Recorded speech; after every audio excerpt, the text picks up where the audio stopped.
Good morning mga shooter, this is Coach James, head coach of Pirates Basketball.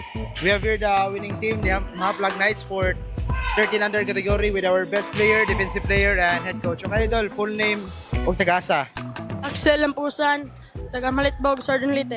Okay, idol, unsay mo gibuhat na preparation karon nga duwa nga kondisyon mo ka sa both offense and defense. Sige ra og jogging og sayo matog. Okay, idol, full name o tagasa. Lance Lowe El Joso, taga Sugod. Okay, idol, unsay gibuhat nimo na preparation kaniya nga usa mo ka na step up sa team mo. Ikaw po na nagtimon nila o ikaw mo nagdaan nila sa kadaugan. Idol, unsay masulti nimo? Amo ka ng training lang jud sa kanunay sa balay, da disiplina sa kaugalingon, sa jumatog para di puyat. Okay, thank you, idol. Coach, congratulations, coach. Coach, unsay masulti nimo sa duwa na ganiya, coach? Okay, good morning. Nakachamba na pod ang under 13 sa Haplag Knights. So, salamat ko og dako ni sa team.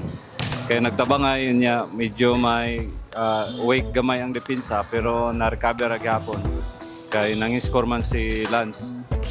Niya sa depensa pod ang mga big man nakadepensa silang postan.